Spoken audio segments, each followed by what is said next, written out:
The Benjamin Dixon Show is only possible with listener support. Go to www.thebenjamindixonshow.com to register for our blog and join the Progressive Army. And now, ladies and gentlemen, it's the Benjamin Dixon Show.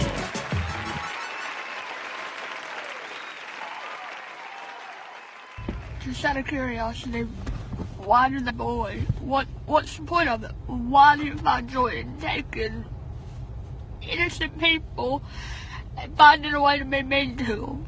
It's not okay. What do they say to you?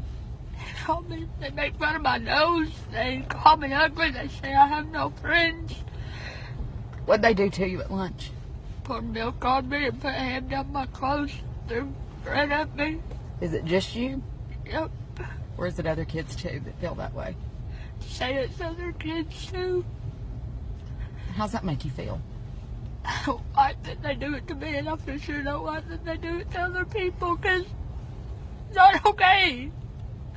People that are different don't need to be criticized about it, because it's not their fault. But if you are made fun of, just don't let it bother you. Just stay strong, I guess. It's hard. But it'll probably get better one day. All right, so by now you already know who that is. That is Keaton Jones, a young boy who, according to the video, was bullied in school, and he felt like doing a video about it, and this is what came. Now, when I first heard the video, I know. Let me start by saying I'm fully aware of all of the controversy around it, but I'm going to treat the video on the merits of the video.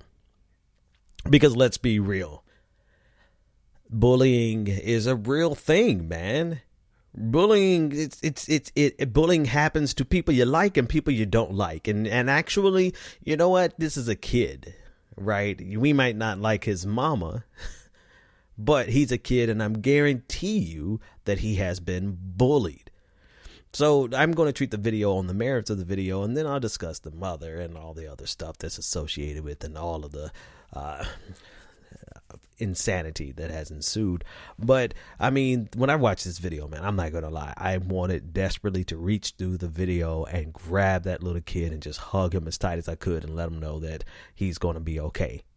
And there's I know that there are con artists out there who can master the art of getting empathy from people. I don't see this kid as a con artist who has mastered that art.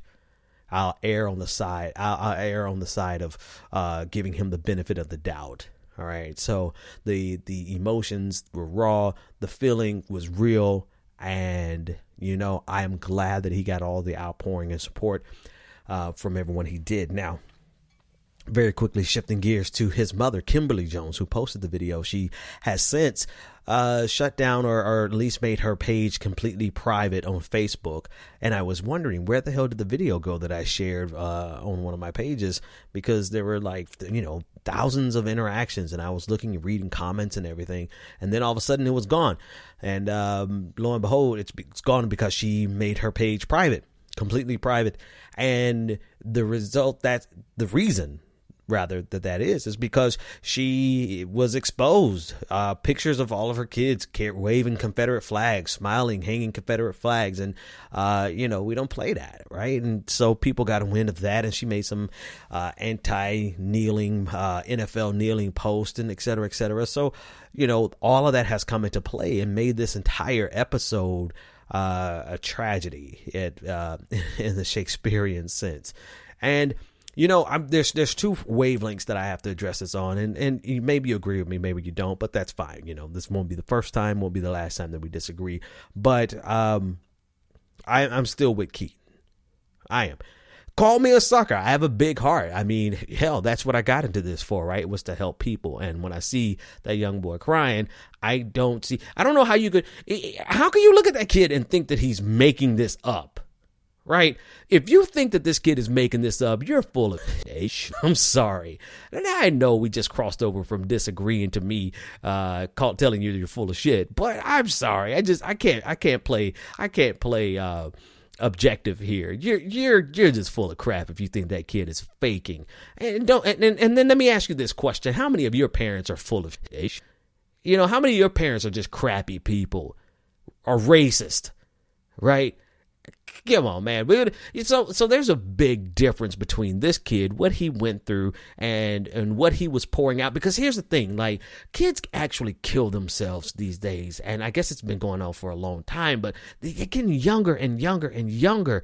And this kid is pouring out his heart. And here's the thing, folks, even if it's not him per se, his message is so important. And what has happened as a result? He's now become the target of like all this online opposition to him because of his mother. And now everybody thinks his mother put him up to it. And it's a big, it's a big Illuminati. I'm not, okay. That's over the top. Nobody's saying it's the Illuminati, but everybody's saying that they got over on you guys. And listen, I wasn't compelled or felt any need to send this kid any money. If you felt that way, then that's on you. Right. And you do what you think is best. But I will say this. His mother, if you're waving the Confederate flag, you're a piece of crap, a piece of excrement. Well, it wouldn't be fair for me to call people who disagree with me issues and not call her a piece of issue, right? So his mother is garbage, without question, right? But what he had to say, man, it's important, and it's important. I'm going to say this also. I really hope, for the sake of that little boy, that his parents have at least enough sense to not let him see all of the negative feedback that's coming because of them, right? Because he's not going to be able to. I don't know how old he is, between 8 and 10.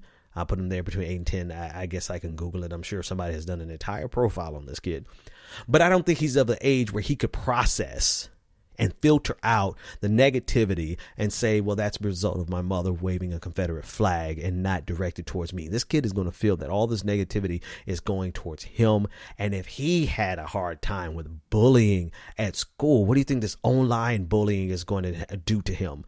Man, seriously, can I just say this? Fuck all of you who are actually attacking this kid. And this is coming from a guy who wants to see every single Confederate monument brought down and burned to ashes. Right, every Confederate flag brought down and burned, and a guy who will fight against any of this all day, every day. But you're talking about a kid who obviously is dealing with some emotional trauma, and online folks are bullying this kid because his mother's a piece of shit, which she is. How stupid? How not even stupid? That doesn't capture it. How utterly broken would every single one of you who feel this way feel if this boy did something to hurt himself? God forbid. So just take a step back, man. Take a step back and realize it is quite possible for two things to be true. One, Keaton got bullied. Two, well, number one, let me stay on number one. Number one, he got bullied. He got hurt. He's hurting. He is a hurting little boy who needs someone to hug him and needed all this positive attention, along with all of the other kids who are bullied, black and white. You guys are oh my God, I can't stand. Like, oh, don't forget about these black people who were bullied. Yes, absolutely. Don't forget about them.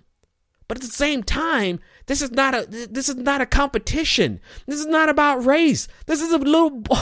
I can't believe I'm even having to say this. Don't forget about this little black person who got bullied. I know, my dude. And the reason I won't forget about them getting bullied, that's the same reason I won't just say that this kid is making this up and then turn around and start bullying him. For God's sake.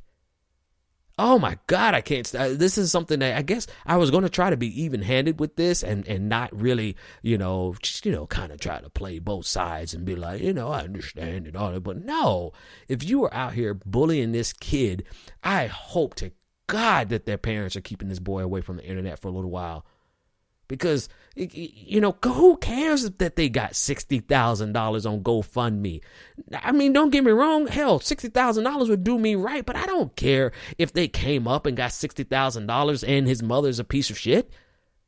I don't care. I mean, get your money back. Get your money back. You could get a refund on GoFundMe, but leave the kid alone. For the love of God, leave the kid alone. Attack his mother. I think she's garbage. I think she's, you know what? This is good for her. She's going to see all this love and outpouring from all these people that she was probably talked about, and she should feel stupid. She should feel embarrassed. She should get the full onslaught of the internet, but nobody's pointing it towards her. His name is trending #1 on Twitter. His story is the one that's being broken apart. Leave the goddamn kid alone. Shit. Y'all making me cuss more in the first 10 minutes of the show than I wanted to cuss in the entire week. But that's just completely, you know why? Because, not even because I have a kid, but because kids are hurting. Bullying is so real. I was lucky. I did not get bullied. I didn't. I'm already short, right? I was short and skinny. I was scrawny at the time, right? I was in the marching band, but you know, in fairness to the marching band, our marching band was as popular as the football team, but that's besides the point. The point is I got lucky and made it through all my grades without ever getting bullied. But seeing the pain that it causes people, man, if you really care about bullying, you will not participate in bullying this little boy online just because his mother is a piece of crap. That's all I've got on that.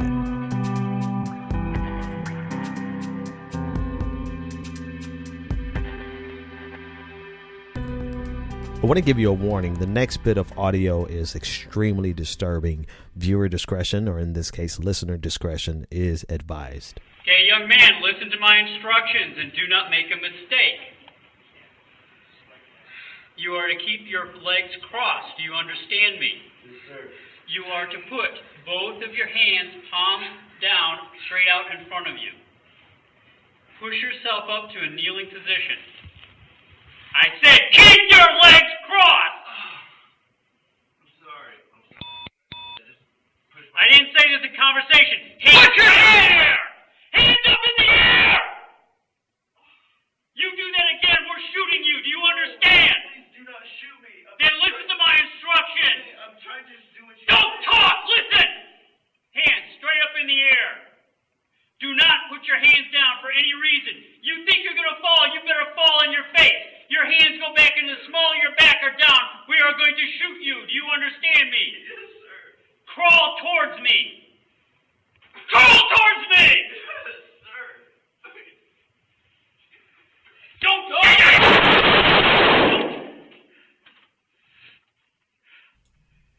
Get up on him. I've covered quite a few police shootings, and I have to say that this is by far the most painful and excruciating video and audio to listen to, because he pleaded. Daniel Shaver was 26 years old. He was unarmed. He was trying his best to comply with the Simon Says type instructions that he was getting from this insane cop. He was pleading for his life.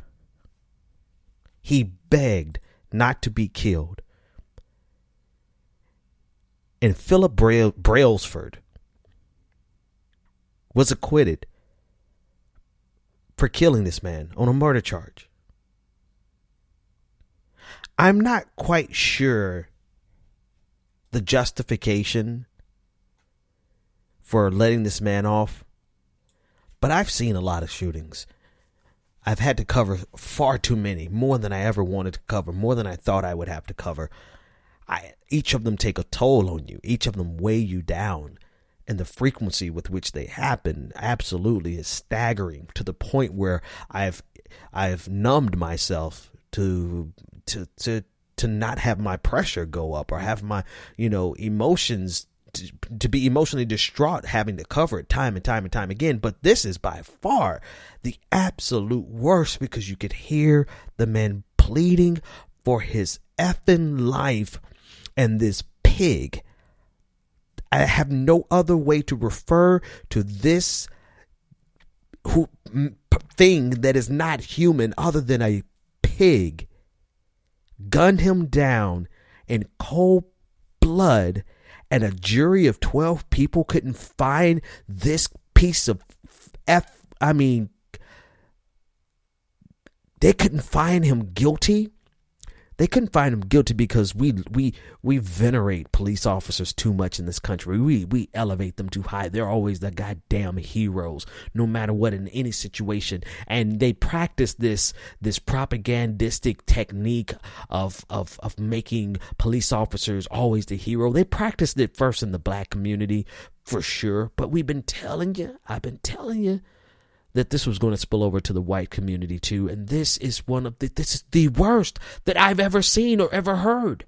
Some audio we never got to see, we never got to hear video of, or hear audio of, or see video of. So I don't know. Maybe there are situations. I mean, the Walter Scott video is devastating, but there's something about a man being on his hands and knees begging for his life, and to see the complete disregard for the value of this man's life by that pig. I will refer to that motherfucker as a pig for the rest of the night. That pig could not see the humanity in this man. Even the pleas for help.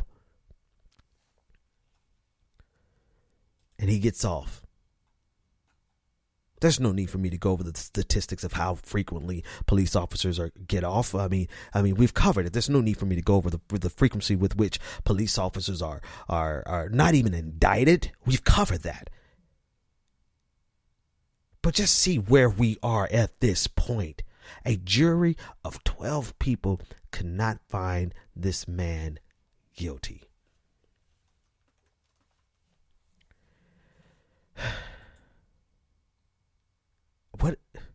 What is it going to take? What will it take? Obviously, it does not take a man pleading for his life. And yet you still have people who say, oh, he looks like he was reaching.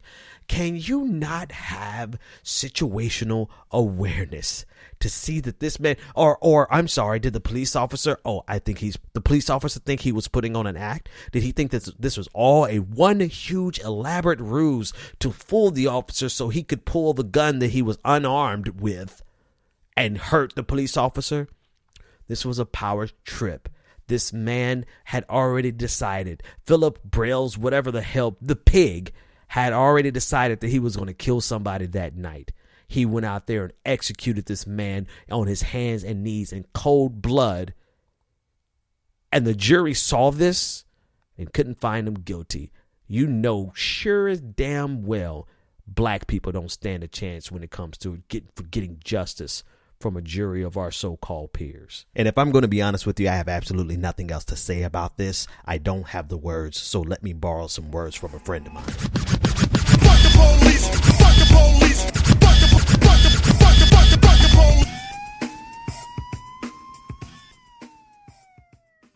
Personally, I would like to see an amendment that says all the amendments after 10 are yes. That would eliminate many problems. You know, people don't understand how some of these amendments have completely tried to wreck the form of government that our forefathers intended. Specifically, I think it's the 17th Amendment election of senators. That's right. The 17th Amendment needs to be repealed. People don't understand, and from being from the South, I bet you get it, the 14th Amendment was only approved at the point of a gun. Yeah, it had very serious problems with its approval.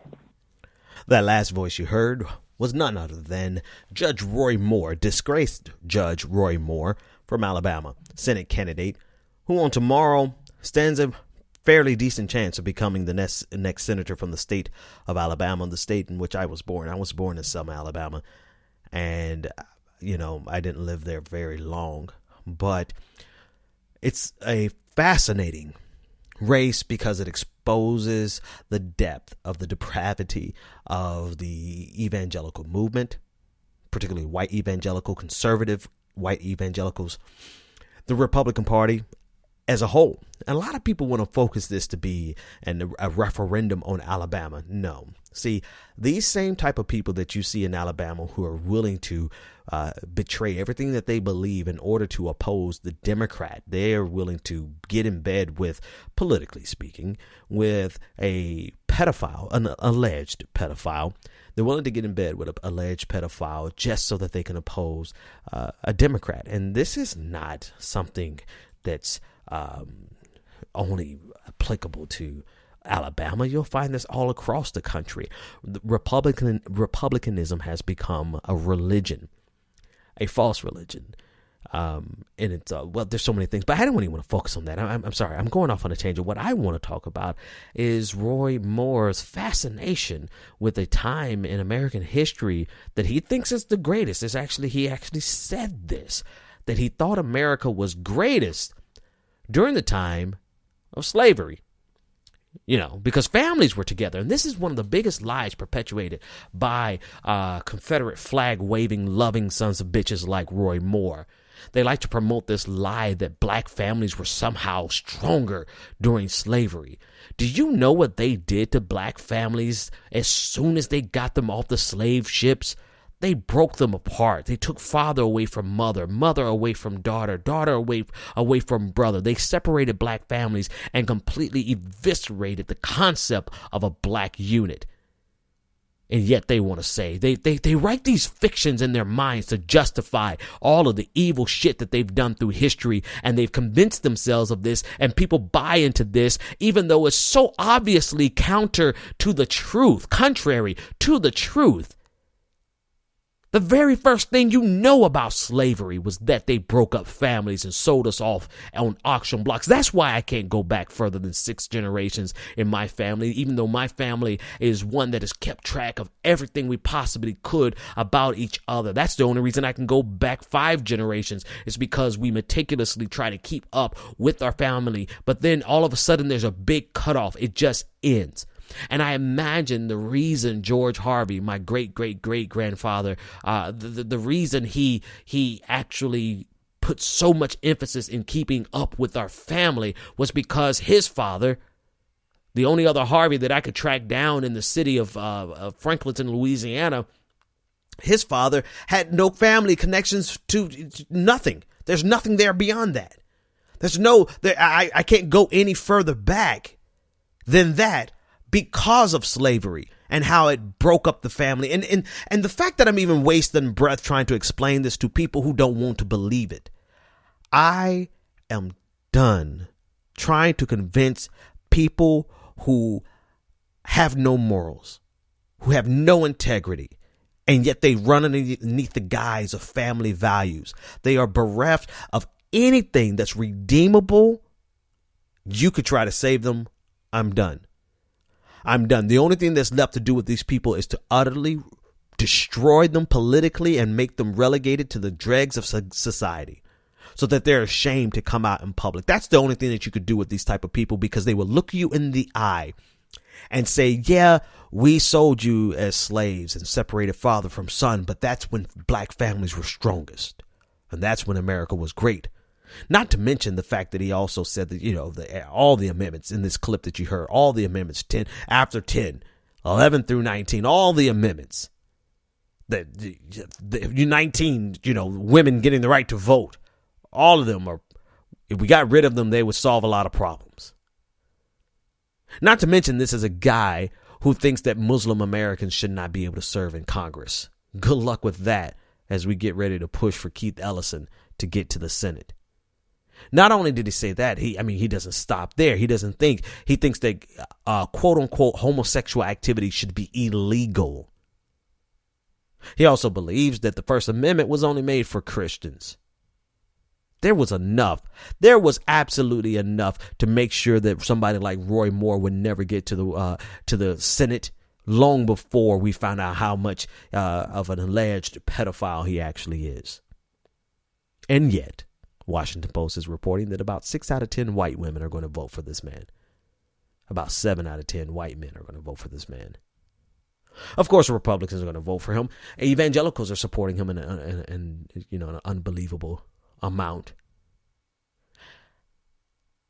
when this happens tomorrow, whatever happens tomorrow, if Roy Moore happens to win, we need to not allow this to be a referendum on Alabama, but a referendum on the Republican Party. This is the Republican Party as a whole. This is who they are.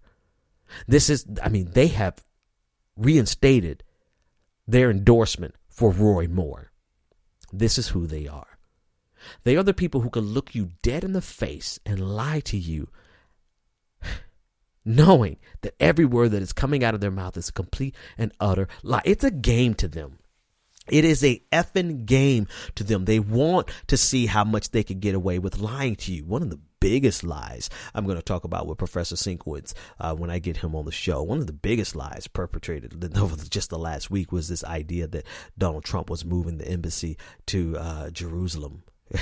Turns out that's not exactly the case, but he lied to you directly to your face so that you could get all of it. He could get all of your support. They lied to you about this tax bill, saying that they're not going to cut. Susan Collins made this impassioned plea and wrote letters and got letter confirmation that they were not going to cut Medicare. Lo and behold, they're going to cut Medicare, and lo and behold, she's still going to support the legislation. These people have no values, no morals, no integrity whatsoever. They are a disgusting lot of human beings that should be relegated to the dregs of society. They should be ashamed, should show their faces in public because they have zero, absent of any integrity. And yet they run under the guise of Christianity. You people really make it easy for people. You really make it easy for people to be atheists, don't you? I mean, good God, because if God is anything like you, why would people want to be Christian? I mean, I guess I should be asking myself that because I am a Christian, but I just have to pose it for all of my friends who are atheists and all of my supporters who are atheists. I mean, don't they make it easy for you to be an atheist? Because if Roy Moore is a representation of God on this earth, who the hell would serve that? Who the hell would want to believe in that? It makes it easy for people to be atheists. Yeah, I really, I've got nothing else to say about that.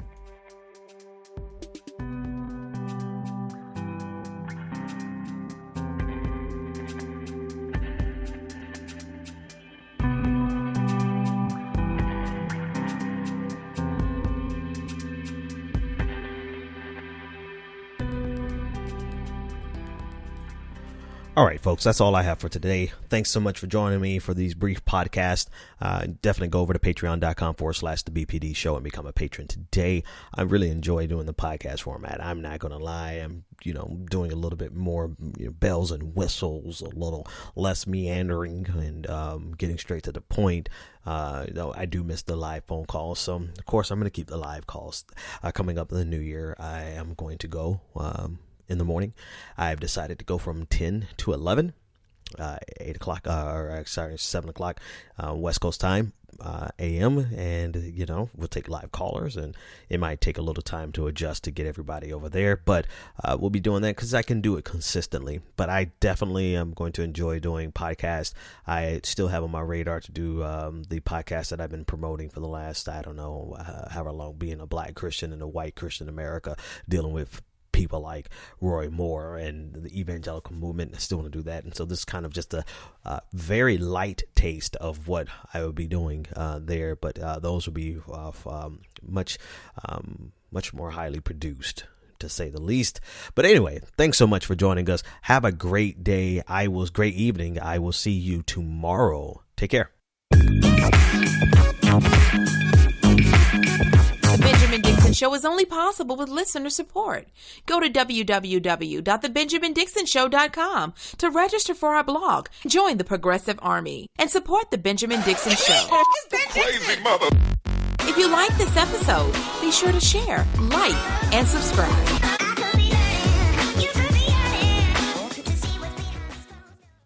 Consider becoming a Patreon. Go to www.patreon.com/The BPD Show and support The Benjamin Dixon Show.